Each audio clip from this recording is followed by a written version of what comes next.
Estarmos reunidos aqui. Glória a Deus, irmãos. Como eu disse hoje de manhã, como é bom estar na presença do Senhor, né? E como eu disse também de manhã, nós não estamos aqui apenas para cumprir uma agenda, espero que não. Nós estamos aqui porque nós adoramos esse Deus que é tremendo, né? A quem foi entoado louvores, a quem foi direcionado orações, pedidos, gratidão, ações de graças. E é tão bom, né, quando a gente se reúne em família, porque essa é a nossa família, a família de Deus, né? Porque eu creio que nós estaremos juntos, né? Se eu for primeiro, nós estaremos juntos depois, mas estaremos juntos lá na glória, né? Gente, é tão bom pensar nisso, né? Glória a Deus. E por isso que essas orações que nós fazemos, nós devemos fazer com fé, que Cristo tem poder para salvar aqueles que estão afastados. Nós devemos orar com fé que eles podem ser alcançados, né? Porque não há tristeza maior na vida da gente do que a gente ver amados nossos sem a presença do Senhor, sem ter confessado ainda Cristo como seu Salvador, né? Mas glória a Deus, meus irmãos. Como eu disse também, de manhã, vencemos as cobertas. Glória a Deus, né? E hoje, à noite, eu espero que, principalmente os homens, tenham vencido o clássico, né? Glória a Deus, né? E aquele que se perdeu no clássico, tomara que dê 0-0. Né? Porque o Daniel falou que ele ficou dividido, né? Era uma causa justa, né? Era uma causa justa. Mas ficar dividido por 22 homens correndo atrás de uma bola, misericórdia, né, gente? Misericórdia. Mas nós estamos aqui, irmãos. Nós temos que ter prioridades, né? Qual que é a nossa prioridade? Buscar primeiro o reino de Deus. Quando o reino de Deus, buscar o reino de Deus, quando o reino de Deus deixa de ser prioridade, é um desastre na nossa vida, meus irmãos. É um desastre, nós estamos caminhando para o desastre, né? Mas glória a Deus que o Senhor nos concedeu o privilégio de estarmos aqui. Amém, irmãos? Está frio? Tá. Mas aqui tem a presença do Espírito Santo, que aquece os corações, aleluia. E a palavra do Senhor, que é viva e eficaz, que vai falar mais uma vez aqui nesta noite. Louvado seja o Senhor. Ô, irmãos, não tem coisa melhor do que isso, não. A gente orar pela nossa família. E às vezes a gente ora e a gente fala, Senhor, queria tanto que eles estivessem aqui. Hoje de manhã eu estava falando com meu irmão. O irmão estava atrás de mim.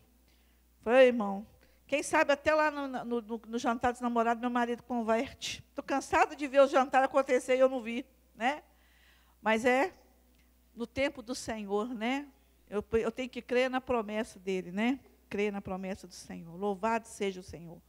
Louvado seja o Senhor. Irmãos, nós vamos dar continuidade, como o pastor disse, né? A exposição dessa carta maravilhosa, Colossenses. Amém? Vou usar a Ara, tá? Aprendi a usar a Ara, tá vendo? As orações dos irmãos, né? Porque eu gosto da NVT. Glória a Deus, né, Gabriel? Mas vamos lá na Ara mesmo. Glória a Deus, é a palavra do Senhor. Aleluia. Colossenses capítulo 1, a partir do versículo 24. Ó, já está até aqui, né, gente? Crente é assim, né? Faz as coisas com excelência. Não é isso? É isso que nós devemos ser, excelentes em tudo. Amém? Diz assim a palavra do Senhor.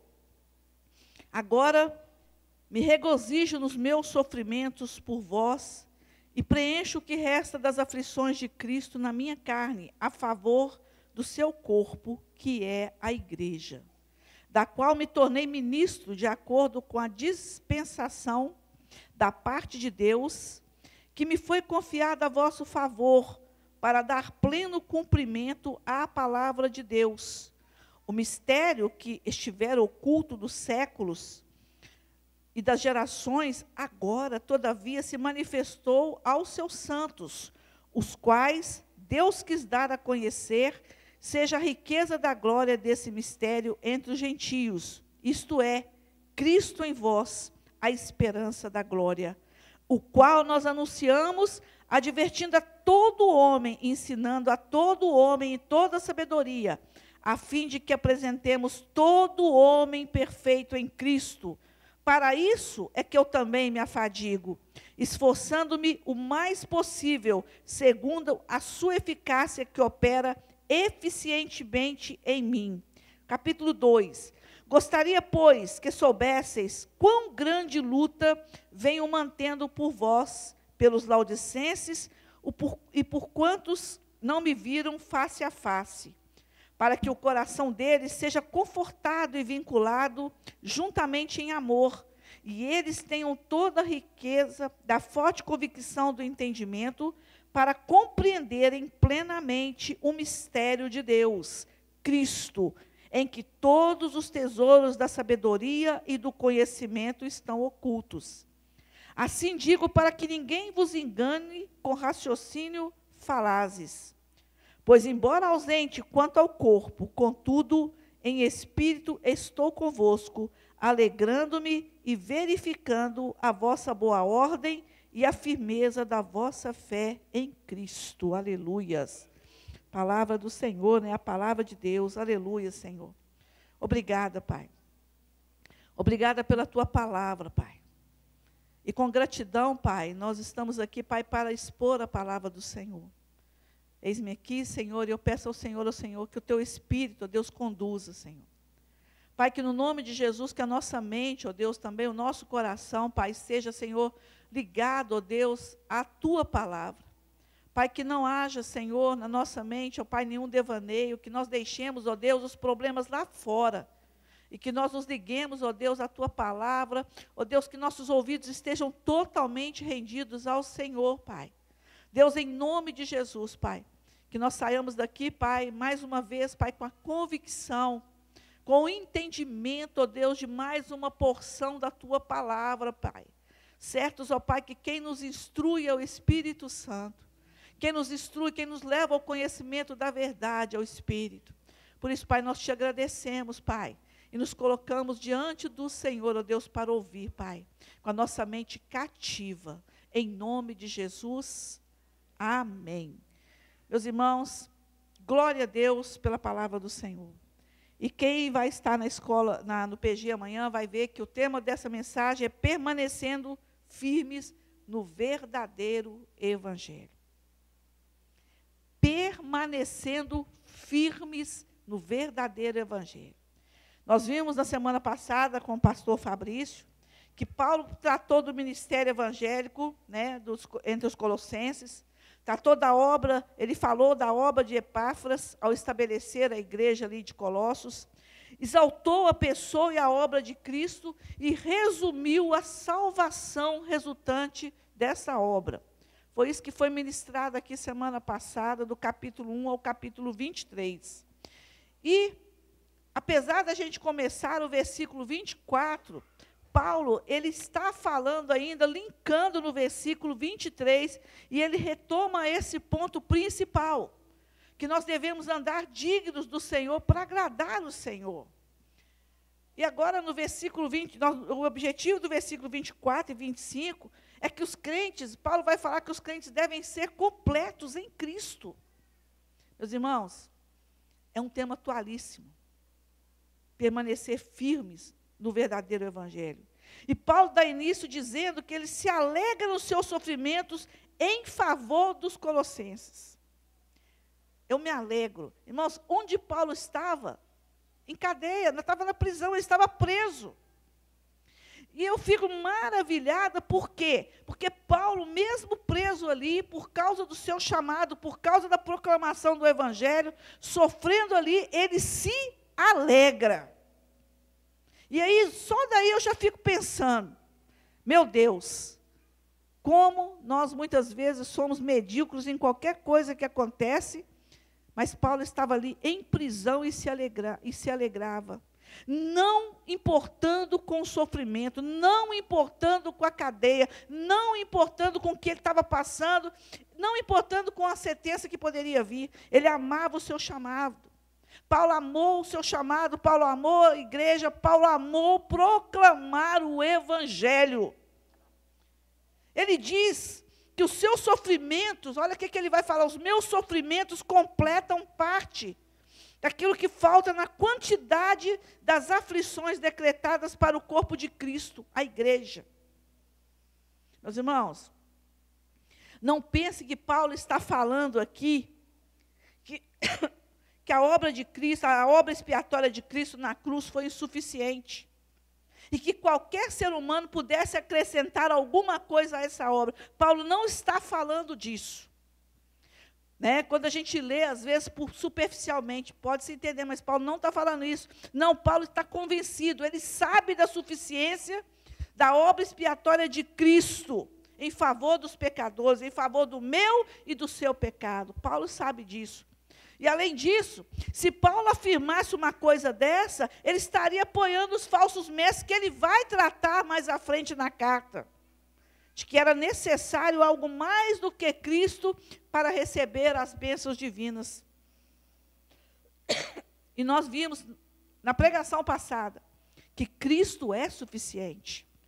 Paulo não poderia ir contra isso, contra aquilo que ele já falou. Cristo é suficiente. O que Paulo está dizendo aqui é que as aflições de Cristo no seu corpo, que é a igreja, ele também sofre na sua própria carne. Na prisão, nos açoites, nas fugas. Paulo também sofre. E a igreja é o corpo de Cristo. E o ato paulino de completar as tribulações de Cristo significa que ele está fazendo a sua parte como coparticipante do povo da nova aliança de Deus em suportar as tribulações em favor da igreja. Meus irmãos, há algo que precisa ser dito. Há algo que precisa cair do entendimento do povo de Deus. A igreja no passado sofreu. A igreja do presente está sofrendo. E a igreja no futuro vai sofrer. Isso é algo que tem que ficar bem claro nas nossas vidas. A igreja sempre vai passar por perseguições, a igreja sempre vai passar por tribulações, a igreja sempre vai passar pelo estreito, irmãos. E, várias vezes, quando você lê as cartas de Paulo, o Novo Testamento, nós vamos ver a igreja sofrendo. E eu vou citar só uma coisa aqui que Paulo fala lá em Romanos 8,17, ele fala, ora, se nós somos filhos, somos também herdeiros. Isso é bom, amém? Amém, irmãos? Nós somos herdeiros de Deus e co-herdeiros em Cristo. E se com Ele sofremos, também com Ele seremos glorificados. Glória a Deus. Glória a Deus, irmãos. Isso é uma verdade na minha vida e na vida, na sua vida. E Paulo vai falar assim, olha, no verso 25, ele fala, da qual me tornei ministro, de acordo com a dispensação da parte de Deus, que me foi confiada a vosso favor, para dar pleno cumprimento à palavra de Deus. Olha o que Paulo está falando. Foi da vontade de Deus me tornar ministro. E para quê? Para proclamar o evangelho. Paulo se volta ao próprio papel do plano redentor de Deus, e ele linka essa afirmação lá no versículo 23. Ele se tornou ministro para proclamar o evangelho. Meus irmãos, Paulo, ele pagaria qualquer preço para cumprir o chamado, porque foi da vontade de Deus chamá-lo para proclamar o evangelho. E é tão interessante que quando nós lemos as cartas de Paulo, algo que me chama muita atenção é que Paulo, às vezes ele fala uma coisa no versículo, quando você nem pensa que ele vai voltar no assunto, ele volta no assunto. Por quê, meus irmãos? Porque é preciso enfatizar muitas coisas. E aí Paulo ele vai repetir isso aqui para enfatizar essa condição que ele tem de ministro, de servo, e de demonstrar o profundo envolvimento que ele tinha com o seu chamado para com a igreja, e agora tratando da igreja em Colossenses, com os colossenses. Profundo envolvimento. Meus irmãos, a alegria e sofrimento, longe de serem opostos exatos, são centrais na compreensão da vida cristã. Sabe? Para Paulo, cada dificuldade, cada problema, cada prisão, cada açoite, aumentava a esperança dele de estar com Cristo. Paulo não ficava olhando para o sofrimento, Paulo não estava olhando, lambendo ferida. Ele sabia o que o aguardava, ele olhava para o futuro, aquilo que o aguardava. Nada poderia se comparar à glória que o esperava. Meu irmão, quem conhece a Cristo tem que ter essa esperança. Sofrimentos tem. Isso aqui, nós estamos passando uma dificuldade muito grande nesse país, mas nós temos esperança, nós temos primeiro a certeza que a nossa pátria não é aqui, e nós temos a esperança da glória. Amém, meus irmãos? E no versículo 26, ele fala assim: o mistério que estiver oculto dos séculos, das gerações, agora todavia se manifestou entre os santos. Meus irmãos, antes da vida de Cristo, o propósito salvador de Deus estava oculto para os gentios. Deus permitiu que eles andassem nos seus próprios caminhos, mas agora a palavra veio e ela se manifestou aos santos.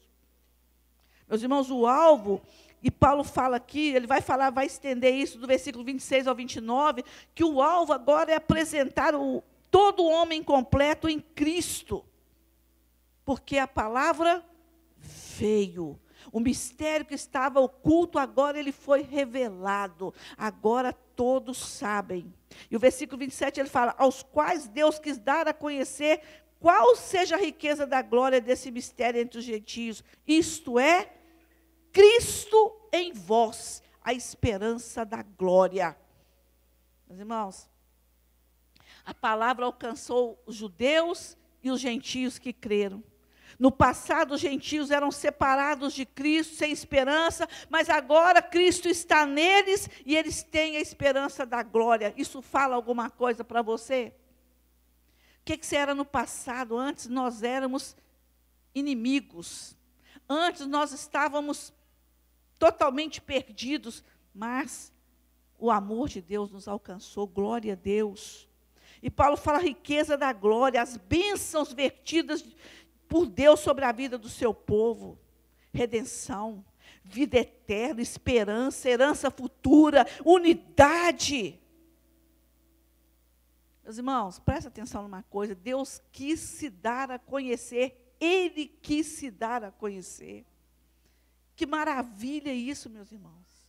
Deus querendo se fazer conhecido, e Ele se fez conhecido, Ele quis se dar a conhecer, Ele partiu para o conhecimento. Os irmãos, em nome de Jesus, que você entenda isso. E no versículo 28, qual anunciando, advertindo a todo homem, ensinando a todo homem em toda a sabedoria, a fim de que apresentemos todo homem perfeito em Cristo. Eu falei aqui, Paulo amava o seu ministério, Paulo amava o seu chamado, Paulo não estava importando com aquilo que estava vivendo. O objetivo de Paulo é que ele queria anunciar, e ele queria ensinar, e ele queria mostrar em toda a sabedoria, e ele queria apresentar o homem perfeito em Cristo. Esse é o propósito da pregação. Esse é o objetivo de Paulo: anunciar, ensinar, para apresentar a Cristo crentes maduros. A pregação da palavra de Deus, ela gera crentes maduros, meus irmãos. Você não pode ficar num lugar 20 anos e ficar querendo leite. Deus, Ele quer. O Espírito Santo vai te fazer crescer e amadurecer, aleluia. Somente o ensino fiel, o ensino teológico, aquele que tem Cristo no centro, promove o amadurecimento, meus irmãos. Quando a palavra é pregada, o Espírito Santo, ele convence e guia a verdade. E o Espírito Santo, ele não nos conduz por causa de sentimentos humanos, mas através da verdade de Deus. O Espírito Santo, ele opera, ele nos leva à verdade. Meus irmãos, qualquer igreja que não vive a verdade da palavra, que não prega a palavra, que não observa a palavra, ela não é bíblica. Não é bíblica. Por isso Paulo lutou. Por isso Paulo sofreu. Por isso Paulo caminhou pela pureza da pregação. Quando Paulo fala sobre ensinar, é levar a pessoa a ter uma experiência profunda com a palavra. Profunda com a palavra. Meus irmãos, cada vez que a palavra ela é pregada aqui no púlpito, o Espírito Santo está movendo na vida de cada ouvinte o amadurecimento. O amadurecimento, o crescimento, o ensino da palavra deve estar no centro da vida da igreja. Glória a Deus, irmãos. Sabe, meus irmãos, crente tem muito clichê. Crente tem muito clichê. Então, eu quero dizer para você, hoje eu quero, falei de manhã e eu vou falar de novo para você. Vou dar para você uma receita. Você quer ter uma experiência sobrenatural? Não precisa nem levantar a mão. Você quer ter uma experiência sobrenatural? Mergulhe na palavra. Mergulhe na palavra. Estude a palavra. Você vai ter uma experiência sobrenatural. Meus irmãos, sobrenatural. A gente precisa de aprender a discernir o que é sobrenatural. Sabe o que é sobrenatural? É um homem caído, pecador, ele reconhecer que ele é mesmo pecador, podre.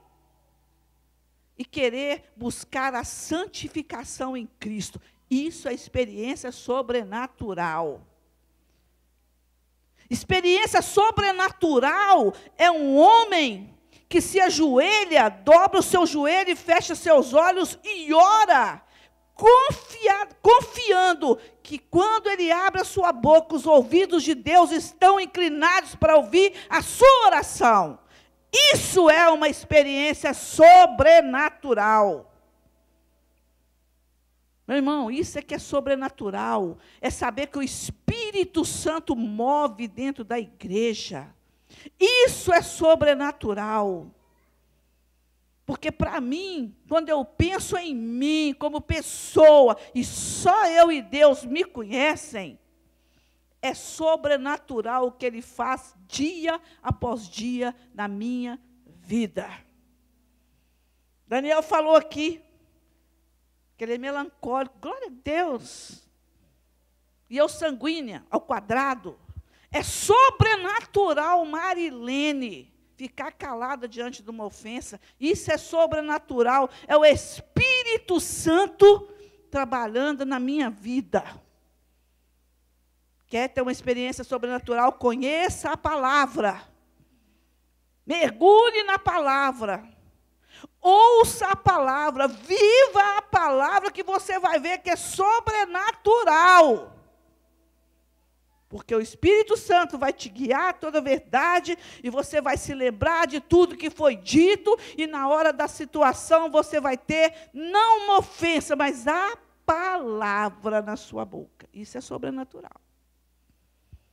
E no versículo 29 ele fala, para isso é que eu também me afadigo, esforçando o mais possível, segundo a sua eficácia que opera eficientemente em mim. Meus irmãos, Paulo quer batalhar, Paulo quer lutar, Paulo quer ensinar, Paulo quer estar guiando essas pessoas a um amadurecimento, não importa o trabalho que vai dar. Tanto ele quanto sua equipe trabalham com o mesmo propósito, mas não com esforço solitário. Ele fala que Deus está operando na minha vida. Irmãos, deixa eu falar uma coisa com vocês. Qualquer pastor pode estudar 30, 40 horas. Mas se não for o Espírito Santo operando, é mero discurso. E aí ele fala aqui, olha, ele fala assim, olha, o poder de Deus está operando eficientemente em mim. E lá em 1 Coríntios 15, 10, ele fala assim, mas pela graça de Deus, eu sou o que sou. Pela graça de Deus, e sua graça não se tornou vazia em mim, mas trabalhei muito mais do que todos eles, todavia, não eu, mas a graça que está comigo. Reconheça, isso também é sobrenatural, nós não somos nada, se Deus não operar nas nossas vidas, nada. Você pode ter nascido inteligente, foi Deus que te deu. Você pode ter nascido com habilidade, foi Deus que te deu. Você pode ter uma boa esposa, foi Deus que te deu. Você pode estar conseguindo uma casa, foi Deus que te deu. Você pode falar a palavra e decorar e aprender a palavra, é Deus que te dá sabedoria. E opera muito eficazmente. E aí, prosseguindo no capítulo 2, do versículo 1, ele diz: gostaria, pois, que soubesses quão grande luta venho mantendo por vós, pelos laodicenses, por quantos não me viram face a face. Meus irmãos, para um olhar desatento aqui, parece até, quando a gente lê assim, desatentamente, parece que Paulo está murmurando, né? Ele não gosta do ministério? Gosta. Mas por que ele está falando? Estou sofrendo uma grande luta. Gente, o foco aqui não é isso. Paulo está falando aqui que a luta dele é contra os oponentes do Evangelho. Paulo escreve, Paulo fala, Paulo faz as suas pregações em cima do Evangelho e contra a oposição ao Evangelho. Ele luta contra todos aqueles que estão tentando enganar aqueles que creram. É papel do ministro essa luta. Tá? Quantas e quantas vezes nós vemos aqui mesmo na nossa igreja, na nossa congregação aqui. Eu estou aqui há 20, nem sei, a Jeane que sabe o tempo que eu estou aqui. 21 anos, eu estou aqui há 21 anos e eu já vi com esses olhos que a terra não há de comer, porque eu vou ser cremada. Eu já vi heresia tentando entrar aqui, mas glória a Deus, ela para no púlpito, porque no púlpito tem a palavra. Glória a Deus por isso. Eu já vi pessoas chegar, mas se você não fizer isso, essa igreja não cresce. Eu já vi. Mas a palavra de Deus barra a heresia. Glória a Deus. Glória a Deus por isso. E Paulo está falando, eu luto contra a oposição ao Evangelho, porque eu fui chamado para isso. E aí no versículo 2 ele fala para que o coração deles seja confortado e vinculado juntamente em amor, e eles tenham toda a riqueza da forte convicção, do entendimento, para compreenderem plenamente o mistério de Deus, Cristo. Ele está encorajando os colossenses. Ele deseja que eles cheguem à maturidade. Ele quer que aqueles homens, aquelas mulheres, aqueles servos sejam fortalecidos, para que nada tire o compromisso completo e a adoração exclusiva de Cristo. Meus irmãos, para permanecer firme, você precisa estar atento à pregação, para não virar aquele crente Maria Mole, sabe? Aquele crente Maria Mole, escuta aqui, escuta lá, escuta aqui, fica moleza. Você tem que estar atento, e Paulo está falando isso, ele encoraja os colossenses. Prestem atenção, Paulo quer que eles saibam que não estão lutando sozinhos, que ele está ali, falando para eles. E aí, se você pegar a última parte do versículo 2, para que compreendam plenamente o mistério de Deus, Cristo, leia o versículo 3, em que todos os tesouros da sabedoria e do conhecimento estão ocultos. Jesus Cristo é aquilo o que a antiga lei de Deus apontava, de modo que ele é a expressão mais plena da revelação e da sabedoria da lei. Então, se tornar membro da comunidade da nova aliança, e nós estamos na nova aliança, só é possível se identificando com Cristo, porque nele estão ocultos todos os tesouros da sabedoria e do conhecimento. Meus irmãos, se nós estamos na nova aliança, nós temos que nos parecer com Cristo. Se nós estamos na nova aliança, nós temos que seguir a Cristo. Se nós estamos na nova aliança, nós devemos conhecer o Evangelho de Cristo. Se nós estamos na nova aliança, nós devemos ser realmente aqueles que proclamam a palavra de Cristo. Meus irmãos. E aí no versículo 4 ele fala, assim digo, para que ninguém vos engane com raciocínios falazes. Ou seja, raciocínios enganosos, mentirosos, para que ninguém vos engane contrapondo o Evangelho. E aqui ele se encontra a primeira menção direta aos falsos mestres. Aqui. Porque esses falsos mestres, eles tinham aparência de autoridade e eles queriam enganar os colossenses com argumentos refinados.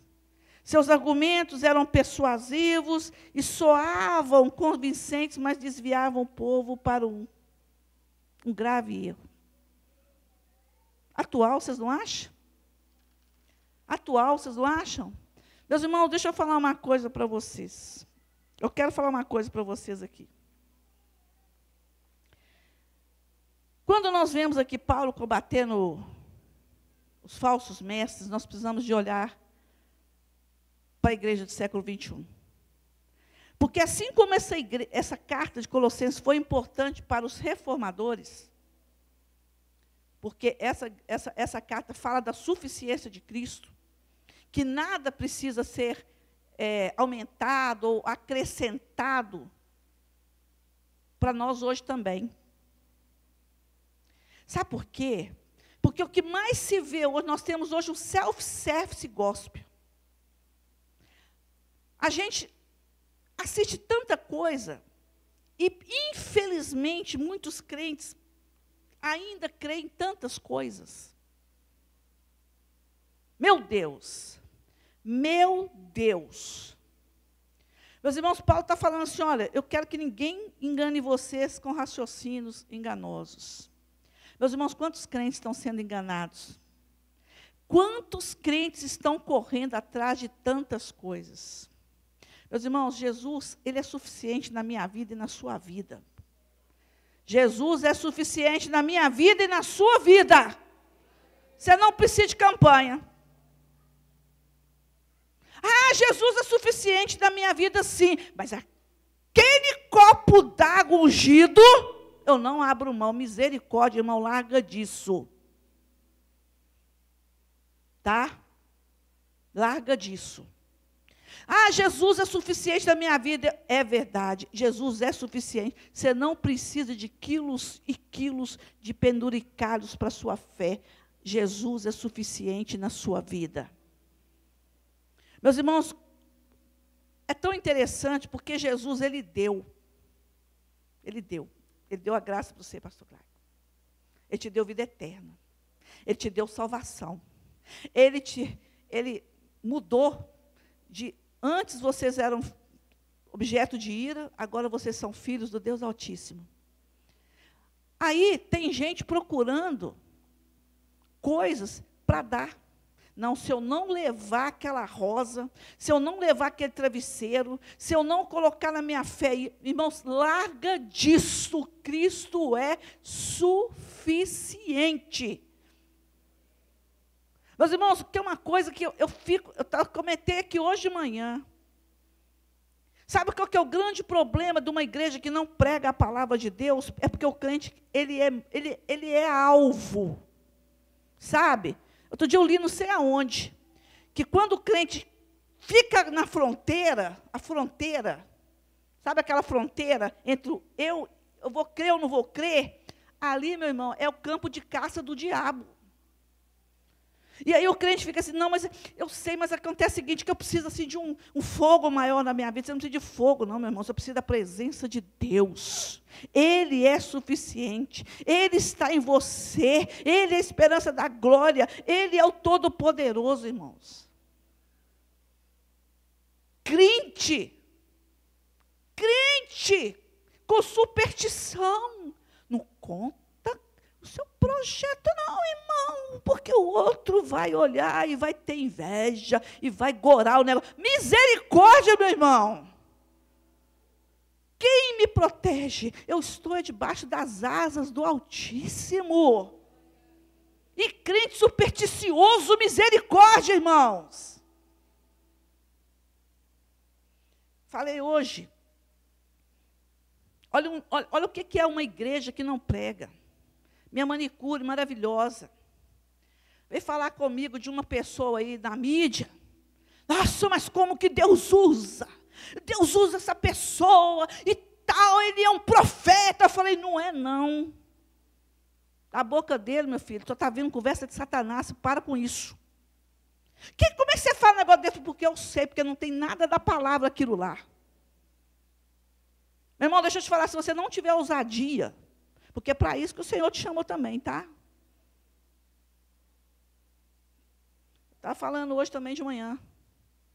E, infelizmente, muitos jovens, às vezes, aqui, agora, glória a Deus, parece que já parou, escutando aqueles pastores autodidatas, com voz mansa, né? Que fala manso.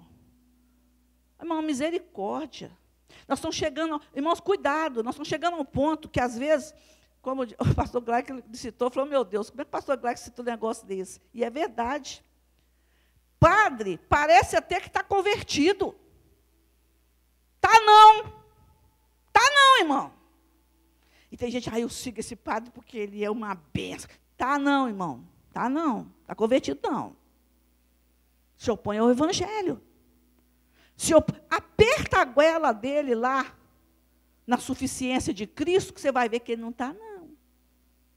Está entendendo, meu irmão? E é por isso que o Paulo estava lutando, por isso que o Paulo estava lá preso em cadeia.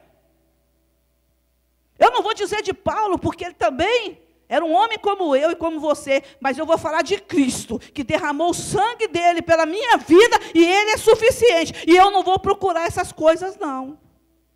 Crente passando por vale de sal grosso, irmão, misericórdia, se você está passando pelo sal grosso, por favor, saia pelaquela porta e vai para o centro espírita, porque é lá seu lugar. Irmão, é Cristo. É Cristo. Então, eu vi uma frase de Calvino que eu trouxe para cá. Devemos ser cuidadosos em não procurar Deus em qualquer outra fonte, senão em Cristo. Pois sem Cristo, tudo que se apresenta a nós em nome de Deus é ídolo. Crente, presta atenção. O propósito da nossa vida é santificação, é maturidade, é crescimento. Tá? Então, Paulo está falando isso, ele vai combater esses falsos mestres para frente, ele vai falar, porque os argumentos deles eram, irmão, deixa eu te falar, falso mestre, ele fala aquilo que você quer ouvir. Você é o centro do coração de Deus. Você é lindinha para Deus. Entendeu? Amanhã a sua vitória está lá. A minha vitória, minha filha, já está lá na cruz, glória a Deus. A minha vitória é a cruz, Os meus pecados foram lá para a cruz, glória a Deus. Isso é que é vitória, irmão. Irmão, irmão, se você não entender a vitória que Cristo te deu, o melhor de Deus está por vir. Não, o melhor de Deus já veio e pagou os meus pecados, e hoje eu tenho livre acesso ao trono da graça, aleluia, por meio de Cristo. Ei, irmãos, nós estamos precisando de fazer uma reforma, sabia disso? Ter coragem, crente vendo outro crente entrando nessas coisas, não tem coragem de falar, meu filho, converte. Então, irmãos, cuidado. E aí Paulo vai falar no versículo 5, pois embora ausente ao corpo, contudo em espírito, estou convosco, alegrando-me e verificando a vossa boa ordem e a firmeza da vossa fé em Cristo. Paulo estava ausente deles, porque Paulo estava em prisão, mas o trabalho de Paulo continuava, meus irmãos, e ele demonstrou isso nessa carta, ele demonstrou a preocupação, ele demonstrou o amor para aqueles homens, para aquelas mulheres, e ele pôde perceber, glória a Deus, que eles não se renderam àquelas heresias e que continuavam crescendo espiritualmente. Glória a Deus. Meus irmãos, ainda que o problema ali estava sendo tratado, não fosse, o problema ali era grave, mas não tinha devastado a igreja, glória a Deus, por quê? Porque encontrou a palavra. Meu irmão, em nome de Jesus, o púlpito é lugar para expor a palavra. E os colossenses estavam conseguindo manter uma postura sólida, centrada em Jesus. Essa é a postura, é uma postura sólida, uma postura que não ouve qualquer coisa. Meus irmãos, nossos ouvidos, entendeu?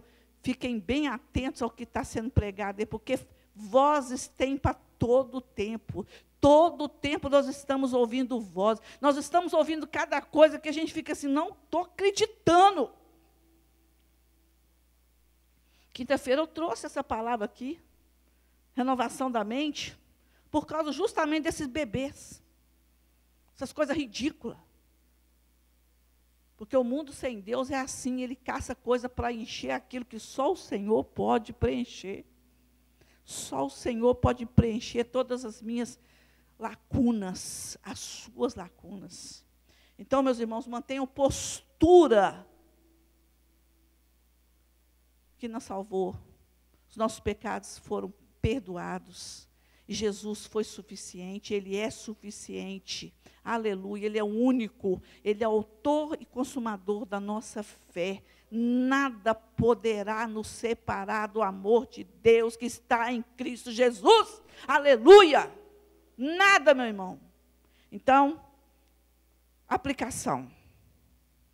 Meus irmãos, que nós possamos nos manter vivo em nossos corações a palavra de Deus. Que nós continuemos a permanecer firmes, irmãos. Que nós tenhamos a firmeza, a postura de uma igreja que conhece e tem certeza que nós devemos permanecer firmes na verdade do Evangelho. E a verdade é essa: Jesus Cristo, Filho de Deus, Ele nos libertou, Ele pagou por os nossos pecados, Ele nos fez mais do que vencedores, e Ele é fiel e suficiente na minha vida e na sua vida, meu irmão. Fora disso, é bijuteria, como diz o povo. Fora disso, é para você jogar fora. Se alguém vier com outra palavra que não seja a palavra, como diz Paulo, que seja maldito. Vamos falar bem em português, maldito. Amém, irmãos? Prenda-se à palavra de Deus. Prenda-se à palavra de Deus. E você vai ver o sobrenatural. Que você vai ser resistente a essas coisas desse mundo aí. Amém? Vamos orar? Senhor nosso Deus, nosso Pai, nós te louvamos, engrandecemos o